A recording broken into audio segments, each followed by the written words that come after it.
बच्चों, स्वागत है आपका मेरे YouTube चैनल पे। आज हम शिक्षा निदेशालय द्वारा दी गई क्लास 7 के वर्कशीट 20 डिस्कस करेंगे, जिसका सब्जेक्ट है गणित और डेट इस वर्कशीट की 3 दिसंबर 2020। यहाँ पर आप अपना नाम लिखेंगे बच्चों। यहाँ पर आप अपने कक्षा अध्यापक का नाम लिखेंगे। तो बच्चों, वर्कशीट को स्टार्ट करने से पहले जल्दी से आप मेरे चैनल ऋषभ कंप्यूटर क्लासेस को सब्सक्राइब कर दें, ताकि जब भी मैं नई वीडियो डालूँ उसका नोटिफिकेशन आपको तभी की तभी मिल जाए बच्चों। तो देखते हैं आज की वर्कशीट। आज की वर्कशीट में हम पढ़ेंगे घातांक और घात दशमलव संख्या प्रणाली पद्धति के बारे में। तो आय दोहराएं। बहुत बड़ी संख्याएं पढ़ने, समझने, तुलना करने में हम घातांकों का प्रयोग करते हैं। तो जो बड़ी बड़ी संख्याएं होती है उसको हम पढ़ने, लिखने, समझने के लिए हम घातांक अंकों का इस्तेमाल करते हैं। तो देखते हैं, जैसे कि हमें संख्या दी गई है। संख्या का प्रसारित रूप है 47561। हमें संख्या दी गई, इसका हम प्रसारित रूप कैसे लिखेंगे? 4 मल्टीप्लाई। तो 4 के पीछे कितनी डिजिट है बच्चों? 4 डिजिट है, तो 4 जीरो आ जाएंगी। प्लस 7 के पीछे कितनी डिजिट है? 3। तो 3 तो मतलब 1 के पीछे हम 3 जीरो लगा देंगे। प्लस 5 के पीछे कितनी डिजिट है बच्चों? 2। तो यहाँ पे हम लिखेंगे 2, मतलब 1 के पीछे 2 जीरो लगा देंगे। प्लस 6 के पीछे कितनी डिजिट है बच्चों? 1। तो 1 जीरो लगा देंगे, मतलब 10 से मल्टीप्लाई हो जाएगा। प्लस 1, क्योंकि 1 के पीछे कोई जीरो नहीं है, कोई डिजिट नहीं है, तो हम यहाँ पे सिर्फ 1 ही लिखेंगे। नेक्स्ट है संख्या 10,000 का संक्षिप्त रूप हम घातांकों का प्रयोग करके इस प्रकार लिखेंगे कि 10,000 का क्या कि कितनी जीरो है बच्चों? 4। तो इट मीन्स क्या 10 को हम 4 बार लिखेंगे, और इसको हम क्या लिख सकते हैं? घातांक के फॉर्म में 10 की घात 4 बच्चों। इसी तरह 1000 को 10 की घात के रूप में कैसे लिखेंगे? 1000 मतलब 10 को 3 बार लिखेंगे, और क्योंकि 3 जीरो थी इसलिए 10 को 3 बार लिखो, और इसका घातांक फॉर्म में क्या हो जाएगा? 10 की घात 3 हो जाएगा बच्चों। ठीक है। तो आगे हम देखते हैं, किसी भी संख्या को 1.0 और 10.0 के बीच की एक दशमलव संख्या जिसमें 1.0 भी सम्मिलित है और 10 की घात की गुणनफल के रूप में व्यक्त किया जा सकता है। संख्या के इस रूप को हम मानक रूप कहते हैं। तो मानक रूप में हम क्या कहते हैं? संख्या को 1.0 और 10.0 के बीच में लिखते हैं, और जो बची हुई संख्या होती है उसको हम 10 की घात के रूप में दिखा देते हैं। अभी हम करेंगे इसका मानक रूप, यहाँ पे आएगा, उसको हम आपको बताएंगे। पहले हम देखते हैं इसका क्वेश्चन, ये संख्या का प्रसारित रूप। तो ये और क्वेश्चन अभी हमने किया था, वही हम दोबारा से करें इसका प्रसारित रूप। एक और क्वेश्चन दिया गया इसमें, संख्या 390,878 को घातांकीय रूप में व्यक्त करना है। तो यही है, इसको अच्छे से आप दोबारा से समझ लीजिए। 390,877 को घातांकीय रूप 10 की घात में हम व्यक्त करेंगे। तो 3 के पीछे कितनी डिजिट है बच्चों? 5। तो इट मीन्स क्या 3 मल्टीप्लाई 1 लिखेंगे, और 1 के पीछे 5 जीरो हम लगा देंगे, क्योंकि इसके पीछे 5 डिजिट है। नेक्स्ट डिजिट के लिए प्लस 9 करें, क्योंकि 3 के बाद 9 है। 9 के बाद 9 मल्टीप्लाई 9 के पीछे कितनी डिजिट है बच्चों? 4। तो 1 के पीछे हम 4 जीरो लगा देंगे। प्लस नेक्स्ट डिजिट लिखेंगे हम 0 के पीछे 3 डिजिट है, तो 1 के पीछे हम मतलब 1 मतलब 1 लिख के हम 3 जीरो लगा देंगे। प्लस 8, नेक्स्ट डिजिट हमारे पास 8 है। 8 के पीछे 2 डिजिट है, तो इट मीन्स इससे हम मल्टीप्लाई करेंगे 100, क्योंकि 2 डिजिट मतलब 2 जीरो लगाएंगे हम यहाँ पे। प्लस 7 के पीछे 1 डिजिट है, तो इट मीन्स हम मल्टीप्लाइड बाय 10 कर देंगे। प्लस 8 के पीछे कोई डिजिट नहीं, तो इसको सिंपली हम मल्टीप्लाई करेंगे 1 के साथ। अब इसकी जो घातांक फॉर्म में हम कैसे 3 मल्टीप्लाई 10 की पावर की नजर बच्चों 5, क्योंकि 5 जीरो है। प्लस 9 के पीछे 4 डिजिट है, तो इट मीन्स 4 10 की पावर 10 की घात 4 हो जाएगी। प्लस 0 यहाँ पे 10 की घात 3 हो जाएगी, क्योंकि 3 जीरो है। प्लस 8 यहाँ पे 10 की घात 2 हो जाएगी, क्योंकि 2 जीरो है। प्लस 7 मल्टीप्लाई 10 इस पावर 1, क्योंकि 1 जीरो है। प्लस 8 10 की पावर 0, क्योंकि कोई भी जीरो नहीं है, और 10 की पावर 0 कितना होता है बच्चों? 1 ही होता है। तो ये क्या हुआ? यहाँ 10 के घातांक अधिकतम मान 5 से प्रारंभ होते हुए एक एक करके घटते हुए 0 तक आ जाते हैं। तो 10 का मान क्या? पहले 5 था, फिर 4 हुआ, फिर 3 हुआ, फिर 2 हुआ, 1 हुआ, और लास्ट में 0 तक पहुंच जाता है। तो इस प्रकार आप अपना घातांक के रूप में इसको व्यक्त कर सकते हैं। अब हम लिखें संख्या का मानक रूप। तो मानक रूप में हम क्या करते हैं? अभी हमने पढ़ा था 1.0 और 10.0 के रूप में व्यक्त करते हैं, और इसको जो बचा हुआ पार्ट होता है उसको हम 10 की पावर में दिखा देते हैं। तो दशमलव बिंदु से बाई ओर के अंकों की संख्या गिनकर उसमें से एक घटाकर जो प्राप्त होता है वही 10 का घातांक होता है, या बाई और दशमलव जितने अंक होते हैं वो क्या होता है? हमारे पास संख्या का मानक रूप होता है। अभी समझाती हूँ मैं आपको। 390,878 को मानक रूप में व्यक्त कीजिए। तो इसका आसान सा तरीका मैं आपको बताती हूँ, इससे भी आसान। आप क्या करेंगे 39087.8 है, यहाँ पे आपका पॉइंट इधर है, आपको पॉइंट क्या लगाना है 10 और 1 के बीच में रखना है, मतलब 3 पॉइंट यहाँ पे लेके आ रहा है आपको पॉइंट।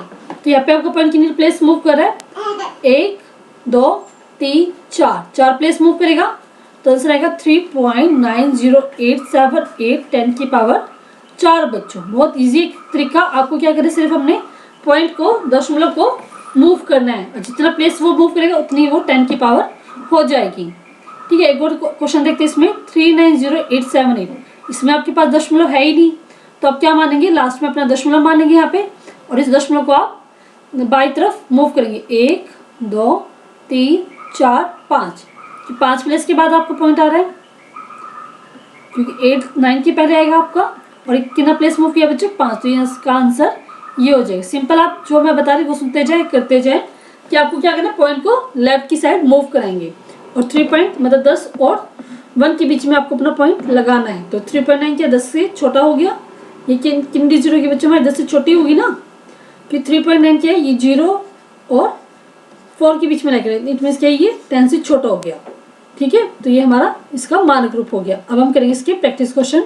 संख्या को घातांक के रूप में भी लिखना और आपको मानक रूप में भी व्यक्त करना है। तो 279404 देखते हैं इसका। तो वीडियो को बच्चों सब्सक्राइब कर दे जल्दी से, जिन बच्चों ने अभी तक सब्सक्राइब नहीं किया है। तो देखते हैं क्वेश्चन को हम। तो 279404 हमारा क्वेश्चन है। तो इसको हम पहले हमने क्या लिखा, एक्सपोनेंट फॉर्म में लिखेंगे। इसको मैंने यहाँ पे लिखा हुआ कि 2 के बाद कितनी डिजिट है बच्चों 5 डिजिट, तो 1 के पीछे हमने 5 जीरो लगाई, प्लस 7 मल्टीप्लाई 1 के पीछे कितनी डिजिट है बच्चों 4 जीरो, क्योंकि 4 डिजिट है, जितनी डिजिट उतनी आपको जीरो लगाना। 9 के पीछे 3 जीरो, 4 के पीछे 2 जीरो, और 0 मल्टीप्लाई 10 क्योंकि 1 डिजिट है 0 के पीछे, और 4 मल्टीप्लाई 1 क्योंकि कोई भी जीरो नहीं है। तो इसको हम एक्सपोनेंट फॉर्म में क्या लिखेंगे, 5 जीरो है तो 5 10⁻5 प्लस 7 10⁻4 क्योंकि 4 जीरो है, 9 मल्टीप्लाई 10⁻3 क्योंकि 3 जीरो है, प्लस 4 मल्टीप्लाई 10 की पावर 2 2 जीरो, 10⁻1 क्योंकि 1 जीरो है, और 4 मल्टीप्लाई 10⁻0 कोई भी जीरो नहीं है बच्चों। तो ये हमारा इसका ये आ गया आपके एक्सपोनेंट फॉर्म। और आप स्टैंडर्ड फॉर्म में कैसे लिखेंगे,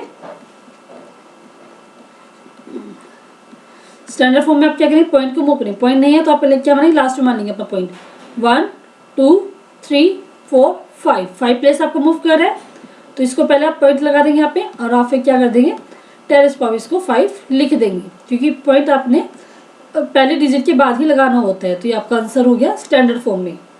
ठीक है, तो नेक्स्ट क्वेश्चन देखते हैं इसका।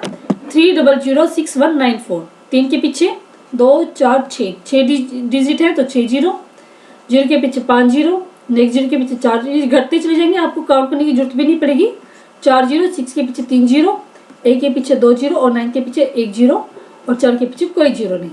तो इसी प्रकार आप अपने एक्सपोनेंट फॉर्म लिखेंगे। पहले देखेंगे 10⁻6, 0 के 10⁻5 घटते चले जाएंगे, नेक्स्ट 0 के पीछे 10⁻4, 6 की पावर 6 × 10⁻3, नेक्स्ट 1 मल्टीप्लाई 10⁻2, 9 मल्टीप्लाई 10⁻1, और नेक्स्ट 4 मल्टीप्लाई 10⁻0 बच्चों, 10⁻0 की ना होता बच्चों 1।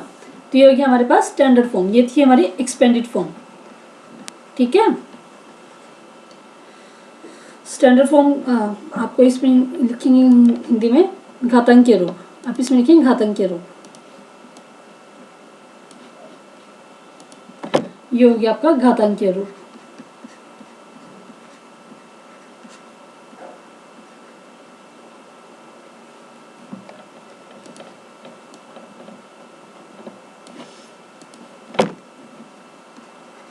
घातांकीय रूप, ठीक है, ये आपका घातांकीय रूप हो गया। अब हम लिखेंगे इसका मानक रूप। मानक रूप में आप क्या करेंगे, पॉइंट को मूव करेंगे, पॉइंट नहीं है तो पीछे मान लेंगे 1 2 3 4 5 6 डिजिट मूव करा पॉइंट आपका, तो 3.0069194 10⁻6 बच्चों की 6 प्लेस हमारा पॉइंट क्या है राइट से लेफ्ट की तरफ मूव किया है। तो अब हमने करते हैं इसका ये इसका विस्तारित रूप हमने लिखा हुआ है। तो 1 के पीछे कितने डिजिट है बच्चों 5, तो 5 जीरो, 2 के पीछे 4 जीरो, 0 के पीछे 3 जीरो, और 7 के पीछे 2 जीरो लगा के हमने मल्टीप्लाई किया, 1 के पीछे 1 जीरो, और 9 के पीछे कोई भी जीरो नहीं आएगी। तो इसका हम करेंगे घातांकीय रूप लिखेंगे। तो इसका हम लिखेंगे 1 मल्टीप्लाई 10⁵। अब सिंपल है, 10⁵ क्या कम होते चले जाएंगे एक एक करके, 4 हो गया यहाँ पे, 0 × 10⁵ हो गया, 7 × 10⁵ हो गया, और यहाँ पे क्या 1 मल्टीप्लाई 10⁵ हो गया, और ये 9 × 10⁵ हो गया बच्चों। ठीक है, पावर हमारी कम होती चली जाएंगी, घात हमारी कम होती जाएंगी। अब हम लिखेंगे इसका मानक रूप। तो इसको पहले पॉइंट लगा ले, बहुत इजी है, आपको पता है कि पॉइंट तो आपको इधर लगाना ही है। अब आप देखिए पॉइंट हमारा इधर था, मान लो तो 1 2 3 4 5, 5 प्लेस मूव किया तो 10⁵ बच्चों, क्योंकि हमें पहले डिजिट के बाद पॉइंट मूव करना है। तो जहाँ पे एक डिजिट बच जाए तो वहाँ पे हम क्या लगा दें, पॉइंट। तो ये हमारा 5 डिजिट हमने 5 प्लेस मूव किया तो 10⁵ हो गया बच्चों। नेक्स्ट क्वेश्चन हम देखते हैं 2806196। तो 2 के पीछे किन डिजिट है, 2 4 6, तो 2 मल्टीप्लाई 1 के पीछे हम 4 6 डिजिट लिख देंगे। वैसे 8 के पीछे 5 0, 0 मल्टीप्लाई 10,000, 6 मल्टीप्लाई 1000, 1 मल्टीप्लाई 100, और 9 मल्टीप्लाई 10, और 6 मल्टीप्लाई 1, क्योंकि ये है जितनी डिजिट है आप उतनी ही 0 लगा देंगे। तो 10⁵ प्लस 8 10⁵। अब क्या करना है आपको, 10⁵ क्या धीरे धीरे इसको कम करते जाएंगे। 4 हो गया यहाँ पे, 6 की पावर 6 × 10⁵ हो गया, 1 मल्टीप्लाई 10⁵ हो गया, प्लस 10 मल्टीप्लाई 10⁵ हो गया, और ये 6 मल्टीप्लाई 10⁵ हो गया। 0 लिखना बहुत जरूरी है आपको। अब हम लिखेंगे इसका मानक रूप। ये था आपका घातांकीय रूप। ठीक है, अब हम लिखते हैं इसका मानक रूप। तो पहले इसको मानक रूप में लिख ही लेते हैं 6196, और इसमें पॉइंट हमें कहाँ लेके आए हैं, यहाँ पे 2 पॉइंट के बाद लगाया। तो 1 2 3 4 5 6 प्लेस 10⁵ हो जाएगा बच्चों, ये आपका आंसर हो गया।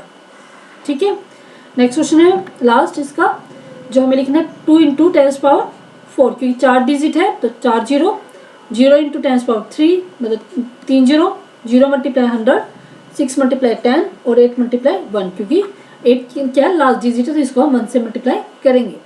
तो इसका घातांकीय रूप क्या हो जाएगा, ये आप लिखेंगे यहाँ पे विस्तारित रूप। ठीक है, एक एक चीज मैं आपको समझा रही हूँ, लिख के आप इसको अच्छे से करना, और साथ के साथ हो सके तो साथ के साथ करते ही जाए बच्चों, तभी आपको अच्छे से समझ में आएगा। जहाँ पे आपकी मिस्टेक हो उसको आप मैच करना कि कहाँ पे आपकी मिस्टेक हो रही है। और बच्चे मेरे चैनल को सब्सक्राइब कर दे जिन्होंने अभी तक नहीं किया है। ठीक है, तो ये क्या होगा, 1 का क्या होता है 10⁵ होता है। तो अब हम लिखेंगे इसका मानक रूप। तो मानक रूप पहले हम लिख लेते हैं इसका, फिर हम इसके पॉइंट के लिखते हैं कितनी डिजिट हमारी बनी है। तो 1 2 3 4 डिजिट है, पीछे से काउंट करें तो ये हो गया हमारे पास इसका मानक रूप बच्चों। ठीक है, बहुत इजी है वर्कशीट, लेकिन आपको थोड़ा अगर समझ में नहीं आ रही है तो इस वीडियो को जरूर दोबारा से सुन लेना बच्चों, और जहाँ पे आपको डाउट लग रहा है उसको पॉज करके आप दोबारा से सुन लें। ठीक है, अब हम करते हैं इसका नेक्स्ट क्वेश्चन। निम्नलिखित कथनों में प्रकट होने वाली संख्याओं को मानक रूप में व्यक्त करना है। तो मानक रूप में व्यक्त करने के लिए आप करते हैं फर्स्ट क्वेश्चन, निर्वात स्थान में प्रकाश की चाल कितनी ये दी गई। तो आपको कुछ लिखना, सिर्फ 3 लिखे, क्योंकि पीछे जितने 0 होते हैं उसका कोई वैल्यू नहीं होती है। आप इनकी 0 काउंट करें, 3 6 और 8, तो किन हो गए 10⁸ बच्चों। वैसे इसमें आप क्या करेंगे 1.4, क्योंकि 8 डिजिट के पहले पॉइंट लगता है हमारा 3 6 7 8 9, तो 9 हो गया हमारे पास, ये वो 10⁹ बच्चों। ठीक है, क्योंकि हमें 1 पॉइंट यहाँ तक हम काउंट करेंगे, 3 6 9, तो 9 हो गया। नेक्स्ट हमारे पास पृथ्वी में डैश समुद्र जल है, तो आप इसको पहले लिख ले 1.353, पीछे 0 की कोई वैल्यू नहीं है, तो सिंपल आप काउंट करें 3 6 7 8 9, 9 हो गया 10⁹ बच्चों, क्योंकि 1 को हम काउंट नहीं करें, क्योंकि 1 के बाद तो पॉइंट लगा ही दिया हमने। पृथ्वी और चंद्रमा के बीच की दूरी, तो इसको पहले लिखिए 3.84, 0 की कोई वैल्यू नहीं पीछे, 3 6 7 8, तो ये हो गया 10⁸ बच्चों। विश्व मंडल, तो इसमें पहले पॉइंट लेंगे 1.2 हो गया।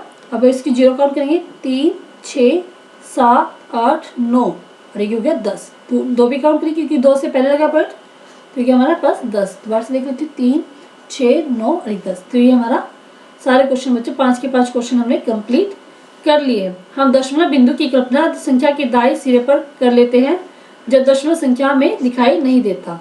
तो यहाँ पे हमें पॉइंट नहीं दिखाई देते, वही बात है कि पॉइंट हम क्या करें लास्ट में हम मान लेते हैं और इसको हम मूव करते रहते हैं बच्चों। जितनी प्लेस में मूव करते हैं उतनी हम इसकी पावर बना देते हैं। तो इस प्रकार बच्चों ये पूरी वर्कशीट हमारी कंप्लीट हो गई। बड़ी मेहनत करके मैंने आपको ये समझाया है। अगर आपको वर्कशीट समझ में आई है, अच्छी लगी है, तो इस वीडियो के लिए एक लाइक जरूर कीजिएगा बच्चों। कमेंट करके बताएं कि आपको वीडियो समझ में आई, नहीं आई, और शेयर करें मेरी इस वीडियो को, ताकि जिन बच्चों को आप शेयर करें वो भी मेरे चैनल को सब्सक्राइब कर पाए और जल्दी से जल्दी जो मेरे सब्सक्राइबर वो 30K तक पहुंच जाए बच्चों। थैंक यू बच्चों, थैंक यू वेरी मच।